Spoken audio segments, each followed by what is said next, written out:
by millions globally every day. These synthetic worlds are as diverse as they are grand in scope. This increasingly vast array of virtual portals enables personal expression, participation, experimentation, and completely unprecedented manifestations of identity. Today, Second Life boasts the largest user population of any social virtual world. Second Life provides expressive terrain for millions of inhabitants. Users enjoy an unparalleled sense of immersive co-presence with people from all corners of the globe. Entrepreneurs contribute to a growing transnational economy that boasts a GDP healthier than some real-world countries. Globally distributed collaboration unfolds in exciting ways that leverage the power of the human mind. Second Life is a completely mutable world that has literally been sculpted, terraformed, and modeled by its inhabitants. Virtual world residents are no longer subjugated to the tyranny of the telescreen. They have become the controllers, and they have become the programmers. The telescreen need not dictate any longer. Yet, before we celebrate the death of the propaganda machine, we must remember that persuasion can be adapted to any medium. We have moved away from the classic broadcast model to perceptibly real environments that offer a palpable sense of safety and anonymity. But every interaction, every word spoken, every action taken in a synthetic world can be tracked, recorded, and analyzed. Information is just as mutable as identity, and it can be twisted and recontextualized by those savvy enough to do so, be they single users or entire collective interests. Persuasion takes a new form in virtual worlds. Propagandists now have the power to adapt and modulate messages in ways that surpass Orwell's wildest imagination. As the metaverse becomes more entrenched in every facet of our lives, from workplaces and classrooms to our home living rooms, they deserve the careful attention of scholars, journalists, and policymakers. The core principles of an open society, protection of individual privacy, free speech, and human dignity are more important than ever. The unfettered human imagination is the wellspring of all user-generated content that we see in virtual worlds. When individual citizens channel their creative energies into the digital grid, they demonstrate that the core premise of democracy is correct. Individual human beings do have something important to say, and they can make a difference. When users choose to expose the contents of their imaginations in these virtual worlds, their participation is grounded in faith that they can trust their fellow citizens at every level. It is essential that we protect the promise of this new medium by ensuring that our inalienable freedoms endure, and that we remain free to shape ourselves and our world as we see fit. Exciting times are ahead.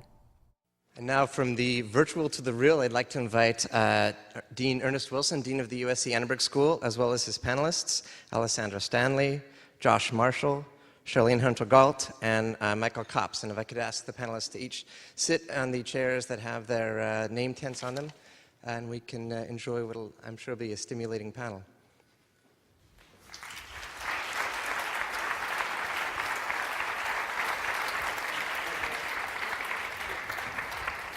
Thank you, Josh. Good afternoon, everyone. Good afternoon, everyone. Thank you. That's better. Okay, thank you. One of the things, as a relative newcomer to Second Life, I want to point out for those of you who are not familiar with this medium, that in one game of Second Life, or that type of medium, which is called World of Warcraft, there are more people playing that game around the world at any given time than live in Sweden. 6 to 8 million people.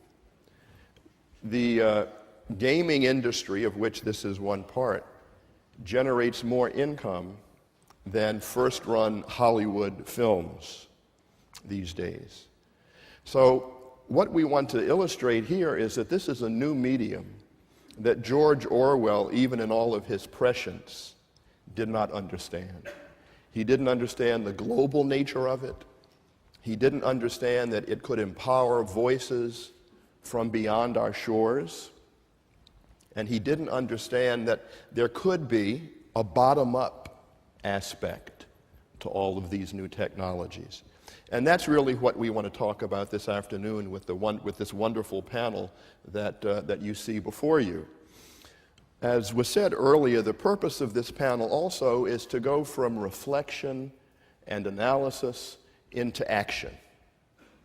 And we have panelists who, in their professional lives and personal lives, have tried to get around the Orwellian temptation to use the medium of which they are all experts, to try to get to audiences, and to do so, again, around the Orwellian temptation. So that's really the purpose of our panel today, which is to go from thought and reflection into action. I'm going to ask each of the panelists a pair of questions, which will, I think, illustrate the purpose of the panel. But before I do that, let me introduce our panelists. I think you have these on your chair, but I know that there may not have been enough to go around, and so I will essentially do as my fellow moderators have done, and to sort of read the bios for you, so bear with me. Alessandra Stanley, to my immediate left, was named Chief Television Critic for the New York Times in 2003. So as you will see as we go along, we have experts in print media, we have experts in new media, in broadcast, and in media policy. So that's part of the logic here, to get the very best people from each of those four worlds. Alessandra has had the experience of working as head of the Rome Bureau with the New York Times, a gig I sure would have liked to have had. That sounds pretty nice. But she probably paid penance for that by also being co-chief of the Moscow Bureau prior to that. She has also not only worked for the New York Times, but for Time, and has worked in such places as New York, Washington, D.C., and even faraway Los Angeles. Okay. In addition to Alessandra, we have Josh Marshall to her left. Josh is publisher of an online publication called Talking Points Memo, TPM Muckraker, and has several other iterations in TPM Cafe. I had the privilege for about a year and a half of blogging for that great publication. How many eyeballs do you have per day, roughly, Josh? On a given weekday, about 100,000 people. 100,000 people every day turn into to the blog.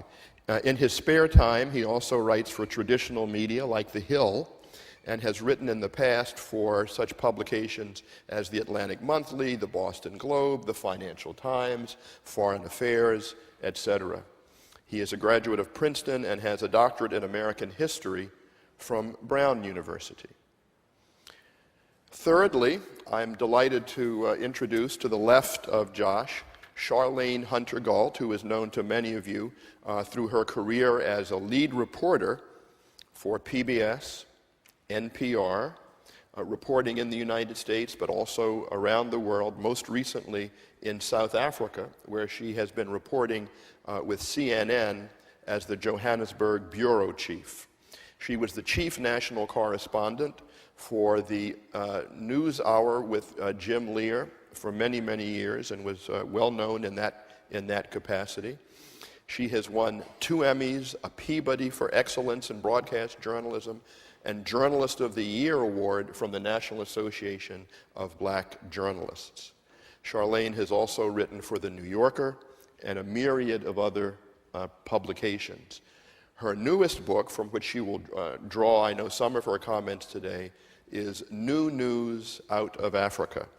And I just happen to have a flyer here. If others of you would like it after the presentation, we can make that available. Last and not least, I want to introduce a current commissioner of the Federal Communications Commission, Michael J. Copps. Michael has been sworn in for his second term as a member of the FCC in January 2006. Prior to that, he served in a number of positions in government, including Assistant Secretary of Commerce for Trade Development at the U.S. Department of Commerce, where he worked to improve market access for a variety of goods and services. He has been a tireless defender of competition and a warning against the dangers of conglomerations taking over the media world, an issue about which he is justly very passionate. And we look forward to his comments as well. With those introductions, then, let me turn to 2 questions. I'm going to read them so you all know where we're going with this. And they're sort of personal questions, but also professional. Number 1 is I'm going to ask, what have our colleagues done in their own professional and personal lives